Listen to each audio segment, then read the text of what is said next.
ඉතින් ඔන්න අද කාලයකට පස්සේ අපි අද පොඩි ගමනක් යනවා. යන ගමන් ඉන්නේ. ඉතින් මේ අතරමඟ තමයි ඉන්නේ. අද අපි සිංහරාජ පැත්තට තමයි යන්න හිතාගෙන ඉන්නේ. අපි සිංහරාජයේ ලංකාගම එන්ට්‍රන්ස් එකෙන් තමයි ඇතුල් වෙන්නේ. එතකොට ලංකාගම එන්ට්‍රන්ස් එකේදී අපිට ඇත්තටම වෝටර්ෆෝල්ස් කිහිපයක් බලා ගන්න පුළුවන්. වෝටර්ෆෝල්ස් 5ක් වගේ දැක ගන්න හම්බ වෙනවා. ඉතින් අපි දැන් මේ යන අතරමඟ ඉන්නේ. ඉතින් ඇත්තට මාරම ලස්සන වටපිටාවක් තියෙන්නේ. එකම මාරුවකට තියෙන්නේ අර පාර මේ වාහන දෙකකට මාරු වෙන අමාරුයි. නමුත් ගමන ඇත්තට මාරම ලස්සනයි. ඉතින් අද ඒ දේවල් ටික තමයි පෙන්වන්න ඉන්නේ. ඉතින් අපිට තව විනාඩි 10ක වගේ දුරක් තියෙන මෙතන ඉඳන් මේ පාරේ යන්න. වෝටර්ෆෝල්ස් ටිකත් බලලා ඒ හයිකින් එකත් කරලා ඊළඟට අපි නවතින්න ඉන්න තැනට යන්න තමයි ප්ලෑන් එක තියෙන්නේ.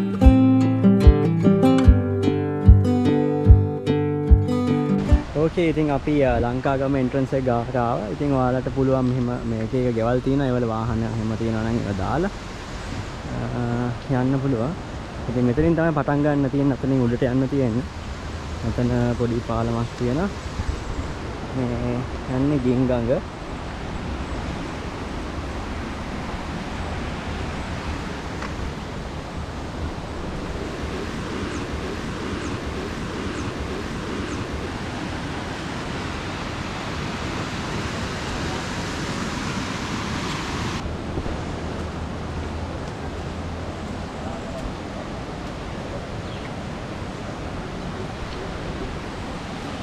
හරියා. ඕකේ. ඉතින් මේකේ ටිකට් ප්‍රයිස් එක 125ක් වගේ පොඩි ගාණක් වෙනවා. ඔයාලට මේ එතන එන්ට්‍රන්ස් එක ගාවේදී තව ගයිඩ් කෙනෙක්ව ගන්න පුළුවන්. ගන්න ඕනේ මං හිතන්නේ. ඉතින් එයාගෙන් වැඩි විස්තර අහගන්න හැම පුළුවන්. වොෂ්රූම්ස් එහෙමත් තියෙනවා. හොඳයි. ඉතින් මේ ට්‍රෙක් එක සාමාන්‍යයෙන් පැය 2ක් පැය 3ක් යනවා කියලා කිව්වා. ඉතින් ඔයාලට හොඳට වෙලාව අරන් යන්න පුළුවන්.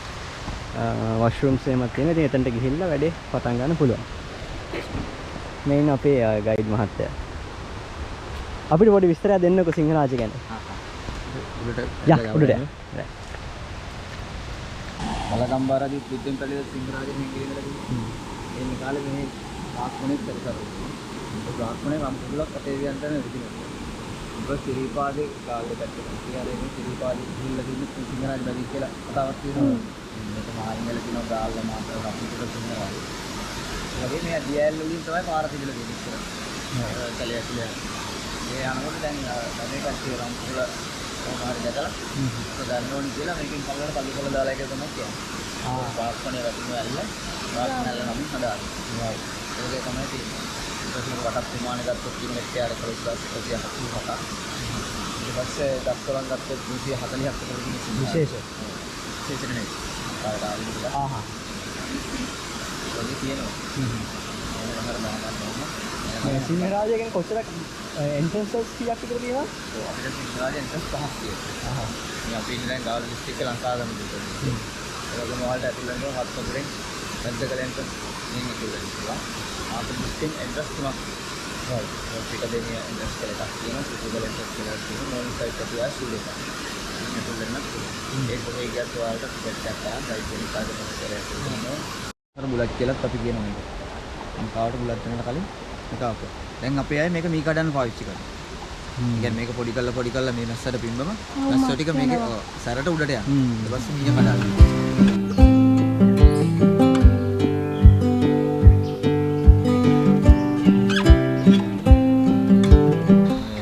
මේකත් මේ වේවැල් කුලේට ඇවිත් ශාකයක්. ඒක මේකට කුකුළු වැල් කියලා කියනවා. මේකත් අර වගේම ගැලවිලා අපිට කූඩරෝ මේ වියන්නේ. කූඩ? ඔව් කූඩ වියන්න අර ඉස්කුරු බාණ්ඩ හදන්න මේකත් ගන්න. දැන් අර වේවැල ගත්තාම පරල පිහියෙන් හදාගන්න එපා.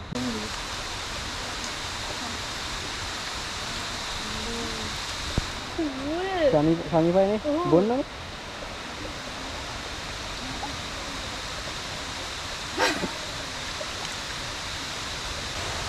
ඒ කියන්නේ ඌරොත් ඉන්නවද දැන් මෙහෙ? කල්ලුවරද? හත්පත් තියෙනවා. හරි.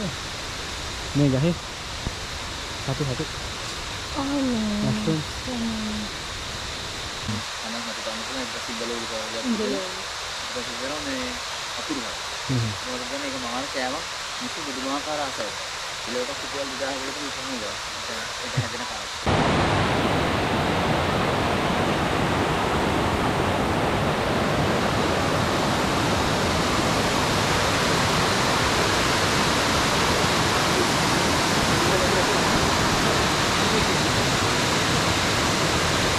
වල් දූරියන්. වගේ කරලා අර දූරියන් වගේ නෙවෙයි. ඔය කනද? නෑ ඒක තමයි. ඒ ගෙඩිය අර විදිය තමයි. ඒක අපි අපේ අය නම හදාගත්ත එකක් ගෙඩියන් ගෙඩිය වගේ. නැත්නම් මේක හරි නම කටබොඩ ගෙඩි. එහෙමයිනේ. මේක තව ඇල්ලක්ද? මේක නුක දෙක ඇයි. නුක ගස් දෙකක් අස්සෙන් තමයි වතුර ආන්නේ මේකේ. අර එකක් තියෙන වම් අත පැත්තේ තියෙන අනිත් එක දෙයක් තුනේ ගම් අතට ගලවන්නේ. ඒතර අර කෑල්ල උරවත් නෑද? මේක තම වතුර ටිකේ එකිනෙකට වෙනස් ටිකක් තමයි තියෙන්නේ.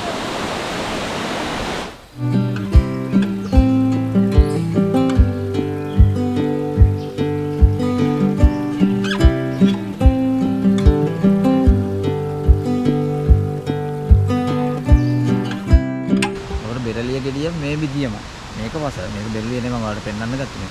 එතකොට බෙරළිය හොර තිනියා ඒ ඔක්කොම බෙරළිය කුලයට අයිති ශාක. එතකොට මේක අවුරුදු 7කට පාරක් තමයි හැදෙන්නේ. ඊට මේක කන්න පුළුවන් පිට්ටු, ඇලප, වෑංජන ඒ වගේ ඒවා කනවා. ඊට මේකේ මේ මුලක් හැදෙනවා මේක තලවුනහම මුල් හැදෙනවා. හරි. මේ වගේ මුලක් දානවා. ඒක ඕනම බඩ එකක් කොමුට හොඳයි අර කෝපි වගේ සම්බල බොන්න. මේ හැම ගෙදරකම මේක තියෙනවා. මේක තිනිය ගෙඩියක්. මේක වස. බෙරි වල හරියද කියන්නේ. මේක අඳුර ගන්න පුළුවන්. මේක කරකැවිලා තියෙන. දැක්කම කොලේ කරකැවිලා තියෙනවා. බෙරළිය ගෙඩිය කෙලින්ම තියෙනවා. ගෙඩියත් හයිය. මේක ගෙඩිය හයිය නැහැ. ටක් ගාලා කැඩෙනවා. මේක කෑවොත් වස.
හොරකොලේ සිංහරාජයට පාවිච්චි කරනවා වල කොහොමද මම වැඩි දෙයක් විතර ලොකු වෙනවා අර ලොකු වෙන්නේ නැහැ ඒ සාමාන්‍ය අඩියක් රයිට් මේ වතුර වල හදන්නත් බෑ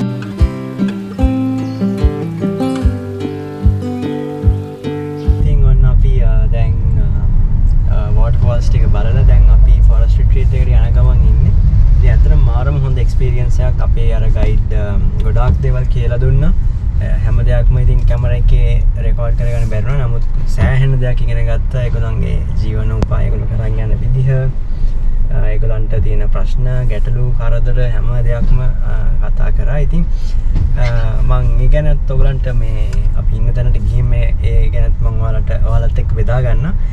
ඉතින් මේ මගේ අතින් පොඩි වැරදීමක් වුණා. මං හිතන්නේ මේ අපි ලංකාගම්මට ඇතුළු වෙන දැන් එන්ට්‍රන්ස් එකේදී මං අර පාලම ගාවේදී කිව්වා ගින්ගඟ තමයි මේ යටින් ගලන්නේ කියලා නෑ. ඒක මේ වැරදි. අපි අර ගයිඩ් එක හැදුවා. ඒ ගින්ගඟ නෙමෙයි ඇවිල්ලා අර අපි බලන්න ගියපු පළවෙනි ඇල්ල බ්‍රාහ්මණ ඇල්ලෙම වතුර තමයි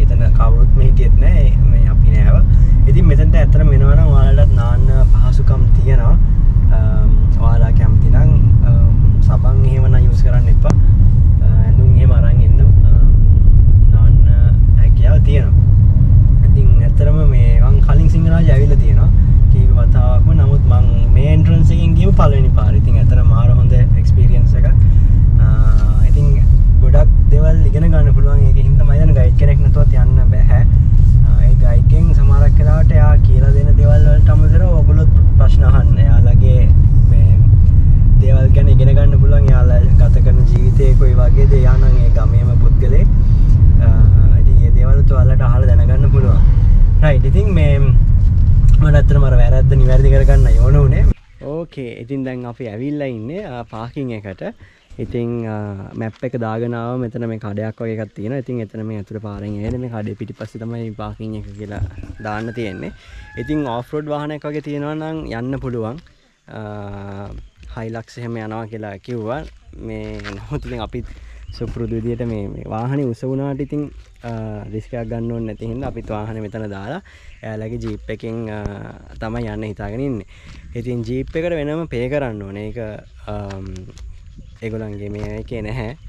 අපේ ස්ටේ එකට ඉන්ක්ලූඩඩ් නැහැ. ඒකට වෙනම 2000ක් ගෙවන්න ඕනේ අප් ඇන්ඩ් ඩවුන් දෙකටම. ඒක ගෙවලා අපිට යන්න පුළුවන්. ඉතින් මහේන්ද්‍ර එකක් මොකක් හරි එනවා. මම කෝලුත් කරා. ඉතින් ඒගොල්ලෝ එන ගමන් කියලා තමයි කිව්වේ. ආවට පස්සේ ඒකට අපේ බඩු ටික දාගෙන ඉතින් ලස්සන තැනක් මම ෆොටෝස් වීඩියෝස් එහෙම බලලා තමයි ආවේ. ඉතින් අපේ ස්ටේ එක කොහොමද කියලා ඔයාලත් එක්ක මේ වෙදා ගන්න ලෑස්ති වෙලා තමයි ඉන්නේ.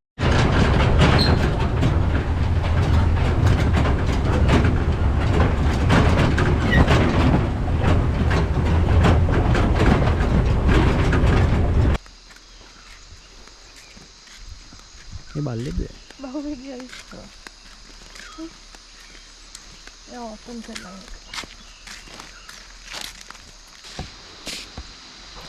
ආපුවම අපිට ඒගොල්ලන්ගෙම වත්තෙන් ගත්ත ෆැෂන් වලින් මේක ෆැෂන් වලින් අපිට ෆැෂන් නේ? ඔව්. ෆැෂන් වලින් අපිට ජූස් එකක් හදලා දුන්නා.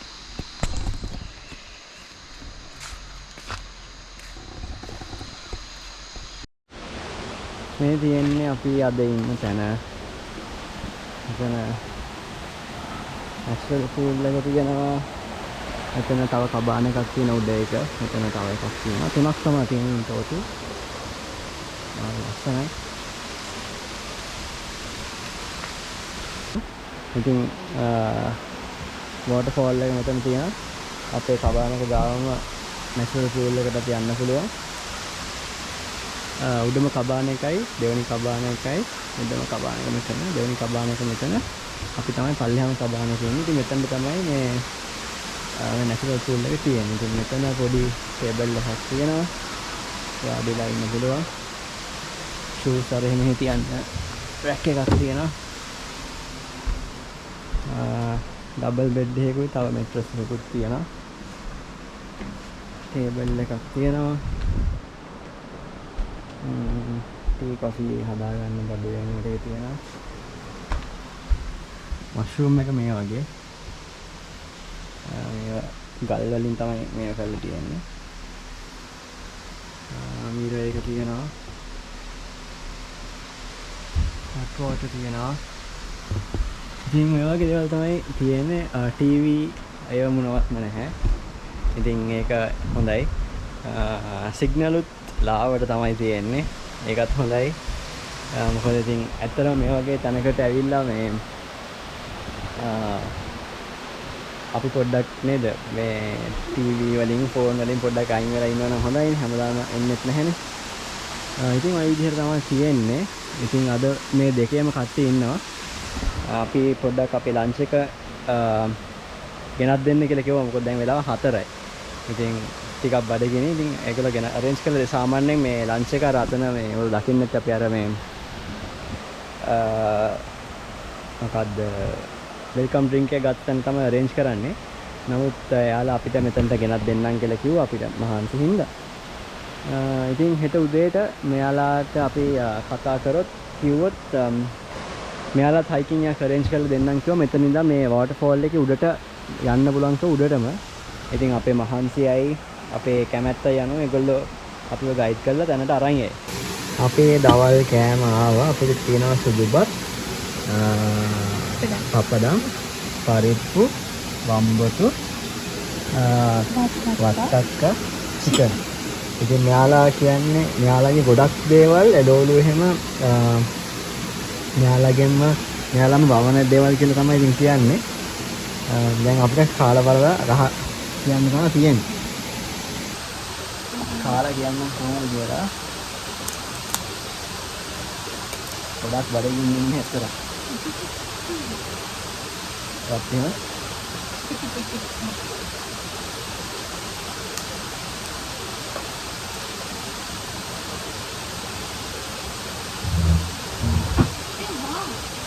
යානේ. මගේ විතරක් ගියා. යාන හරිම ලහයි. අත්‍තරම ලහයි.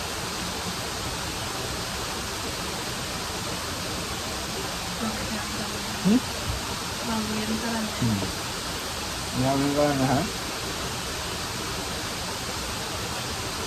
මේක තමයි දෙවෙනි වෙන්නේ. අත්‍තරම ලහයි කියන්නේ.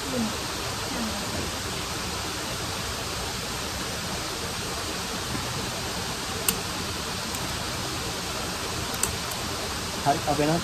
Alhamdulillah.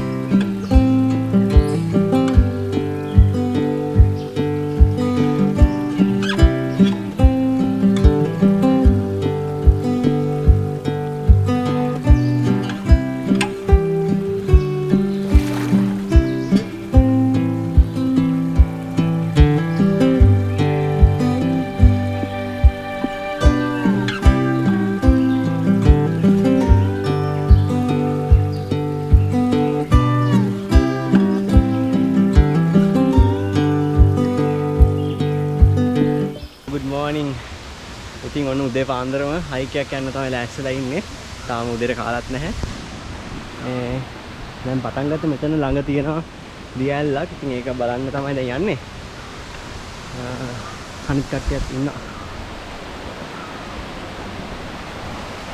මෙතන යා. මේ හරියනම් තමයි අපේ නැගගෙන ආවේ. මේකට තමයි යන්නේ.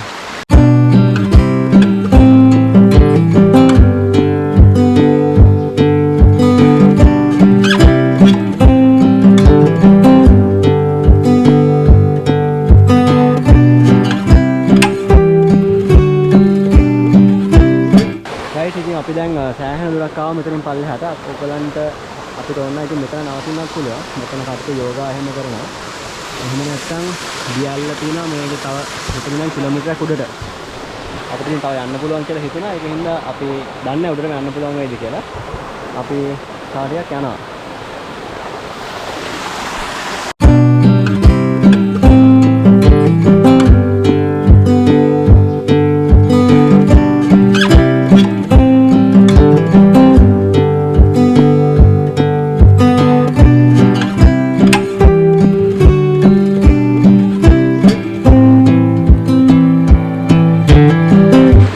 අර ගල වෙනකන් ආවා. ඉතින් තව උඩට යන්න පුළුවන්. තව මෙතන ඉඳන් කිලෝමීටරයක් තියෙනවා. කැමති නම් යන්න පුළුවන්. ඉතින් අපි මෙතනින් යනකම් ගිහිල්ලා දැන් හැරෙනවා මේ. මොකද මෙතන ඉඳන් තමයි දැන් ඇත්තම අමාරු. වෙලාවයි තාම උදේට කාලත් නෑ. ඒකින්ද අපි දැන් හැරිලා ආයෙත් යනවා. මෙතනම මාරම ලස්සනයි. ඒ යන්න අවශ්‍ය නෑ. ටිකක් අමාරුයි ඉතින් පාර. මේ වගේ තියෙන්නේ. නමුත් ඉතින් ආවට පාඩු නෑ. හයික් එක ඉවර කරලා දැන් ආයෙත් ආවා ඉන්න තැනට. මම ඔයාලට මේ තැන ගැන ගොඩක් විස්තර දැන් කියන්න. මොකද අපි මම ඊයේත් මම හිතන ලොකුවට දේවල් කිව්වේ නෑ. ඇත්තටම මාරම ලස්සනයි. ඉස්සෙල්ලාම කියන්නේ එන පාර නම් ඇත්තටම ටිකක් අමාරුයි. මොකද වාහනේ ඒගොල්ලන්ගේ අර කියලා තියෙන තැන දාලා මේගොල්ලන්ගෙම වාහනෙන් එන්න පුළුවන් නම් තමයි වඩාත්ම හොඳ. මේ එකක් පාර හරිම පටුයි. ඒකින්ද වාහන දෙකකට මාරු වෙන්න තමයි ගොඩක්ම අමාරු. ඒක තමයි තියෙන ඇත්තටම මං හිතන ලොකුම ප්‍රශ්නේ. පාර සාමාන්‍යයෙන් උස වාහනයක් තියෙනවා නම් පාර නම් ලොකු ගැටලුවක් නැහැ. නමුත් දෙපැත්තේ ඔය එක එක පඳුරු තියෙනවා, ගස් කෑලි තියෙනවා. ඒකින්ද වාහනේ පේන්ට් එකට එහෙම ආදරයක් තියෙනවා නම් වාහනේ අතන පාකින් එකේ දාලා දෙනවා නම් හොඳයි. නැත්නම් පාර ගල් තියෙනවා. නමුත් ඊට වඩා තියෙන ප්‍රශ්නේ තමයි පාර හරිම පටුයි. පොඩ්ඩක් එහාට මෙහාට වුණොත් කෙලින්ම හෙල තමයි තියෙන්නේ, වැටෙනවා. ඒක හින්දා ඒක තමයි මං හිතන්නේ ඇත්තටම මේ අමාරු කෑල්ල. පාර ගැන කියනවා නම් නැත්තම් සාමාන්‍යයෙන් මේ උස වාහනයක් නම් එන්න පුළුවන්. මොකද ලොකුවට ඔෆ් රෝඩ් යනවා කියලා එකක් නෙමෙයි තියෙන්නේ. මෙතන තියෙන ප්‍රශ්නේ අර පාර පටුයි. දෙපැත්තේ ගස් අරේ මෙහෙ තියෙන හින්දා තමයි වැඩිය මේගොල්ලොත් රෙකමෙන්ඩ් කරන්නේ නැත්තේ.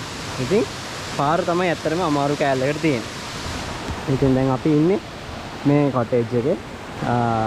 මේ දෙවෙනි එක මේ තුන්වෙනි එක. ඉතින් ඒ ටික නම් මම ඊයේ පෙන්නුවා. මෙයාලා ගාවට ආවොතින් ඔයාලා හයික් එකක් රික්වෙස්ට් කරොත් හයික් එක යන්න පුළුවන්. හයික් එක දැන් මම ඔයගොල්ලෝ දකින්න ඇති. මාරම ලස්සනයි. ගොඩක් අමාරුත් නැහැ. මේක ඒගොල්ලෝ වෝටර්ෆෝල් එක දක්වා එකන් යනවා. වෝටර්ෆෝල් එක කියන්නේ මම හිතන්නේ මෙතන ඉඳලා පැය එකමාරක දෙකක විතර තනි ගමනක්. ආයෙන්න තව පැය එකමාරක් දෙකක් යනවා. වෝටර්ෆෝල් එක බලන්න යනවා නම් එතනට එනකම යන්න පුළුවන්. නමුත් අපි ඇත්තටම ඊට මගක් හරියදී නැවතුණා. ඔයගොල්ලෝ දකින්න විතර ගලගාවේදී නැවතිලා අපි එතනින් ආයෙ අනිත් පැත්තට හැරෙනවා. ඒතර අපේ සම්පූර්ණ ගමන පැය දෙකකින් වගේ ඉවර වුණා. ඉතින් ඔයාලට තව එතනින් ඉඳන් තමයි ඇත්තටම අමාරු කෑල්ල පටන් ගන්න. ඉතින් එතනට ඔයගොල්ලන් ඇවිල්ලා ඔයාලට හිතුනොත් තව යන්න ඕනේ කියලා මේගොල්ලෝ එකන් යනවා. කිසිම ප්‍රශ්නයක් නැහැ. ඒකට ඇඩිෂනල් ගාණක් සල්ලි ගන්නෙත් නැහැ. අපි එකන් ගියපු අයියත් හරිම හොඳයි. දේවල් කියලා දෙනවා. මේකත් ඇත්තටම අපි දැන් ඔය ගියපු ඒ ඒරියා එකත් සිංහරාජෙම කොටසක්. මේක ඒගොල්ලන්ගේ ඉඩමට මේකට මේ තියෙන තැනට අයිති දෙයක් නෙමෙයි. සිංහරාජෙම කොටසක්. ඉතින් මේ ලේක් එකත් ඒ වගේම තමයි. ඉතින් හයික් එක ගැන මේ දේවල් ටික තමයි. කෑම නම් කියලාම වැඩක් නෑ. අපි දැන් මේ වෙනකොට ඊයේ දවල් කෑමයි රෑ කෑමයි තමයි ගත්තේ. අපි රෑ කෑම වලට සෝස් එක ගත්තා. දවල් කෑම වලට බත් තිබුණා. හරිම රහයි කෑම next level කියලා දැන්න. තාම අපි උදේට කෑවේ. උදේට කෑම ටිකත් ඔයගලන්ට පෙන්නන්න. ඉතින් හැම වෙලාවෙම මේ වතුර ශබ්ද නිසා හොඳට නිින්ද යනවා. අපි ඊයේ ඇඳට වැටුණ සැනෙන් නිින්ද ගියා. ආයි එලාම ඔක්කොම ඔෆ් කරලා තමයි නිදාගත්තේ. නැගිටිද්දි අපිට ඇත්තටම හිතෙන්නේ වහිනවා කියලා. නමුත් ඒ වැස්ස ශබ්ද නෙමෙයි මේ වතුර වල ශබ්ද තමයි ඇහෙන්නේ. ඒකින්ද මාර සනීපයි. AC මුකුත් නැහැ. ෆෑන් එකක් තියෙනවා. ෆෑන් එක නම් දාලා තමයි නිදාගත්තේ. එහෙම ලොකු සීතලකුත් නැහැ. ඉතින් ඔයගොල්ලෝ දකින්න ඇති කබාන එකේ තත්ත්වය. ඉතින් ඒ විදිහට තමයි තියෙන්නේ. ඉතින් ෆෝන් වලට සිග්නල් තියෙනවා. නමුත් data 4G හැම වෙලාවෙම තිබුණේ නැහැ. ඉතින් ඒකත් හොඳයි. මොකද ඒතර අපිට ෆෝන් වලින් මිදිලා ඉන්ටර්නෙට් එකෙන් පොඩ්ඩක් මිදිලා පරිසරයේ සුන්දර විඳින්න අවස්ථාවක් ලැබෙනවා. ඉතින් ඒ දේවල් ටික තමයි විශේෂයෙන්ම කියන්න තියෙන්නේ. කිසිම අඩුපාඩුවක් එහෙම ලොකුට කියන්නේ නැහැ. අර ඔයගොල්ලෝ වැඩි සත්තුන්ට වැඩි කැමති නැත්නම් ඉතින් මේක කූඹි ටිකක් ඉන්නවා. ඉතින් ඒ දේවල් ඉතින් එක්ස්පෙක්ටඩ්. මොකද මේක ටිකක් පරිසරයත් එක්කම ගැටෙන තැනක් නිසා කූඹි නම් ටිකක් හිටියා. කූඩැල්ලෝ නම් අපේට ඊයේ හවස චූටියට දාවට පොදයක් ගියා. ඒ මොහොතේ කූඩැල්ලෝ ටිකක් හිටියා. නමුත් අර ගොඩාක් හිටියේ නෑ. මම හිතන්නේ අද ඇත්තම මේ වැස්ස නැති නිසා තමයි හැමුනේ. නැත්තම් වහින දවසකට නම් මෙයාලා කියන්නේ චුට්ටක් ඉන්නවා කියන එක තමයි. ඉතින් හයික් එක යද්දි නම් එහෙම ලොකු ගැටලුවක් තිබුණේ නෑ. ඒත් අර වැස්ස නැති නිසා තමයි. නැත්තම් ඒත් කූඩැල්ලෝ එහෙම ඉන්න. ඉතින් ඒ ගැන පොඩ්ඩක් සැලකිලිමත් වෙන්න. එතකොට ඒ දේවල් ටික තමයි ඉතින් මේක ගැන කියන්නේ. රයිට් ඉතින් අපි දැන් ට්‍රිප් එක ඉවර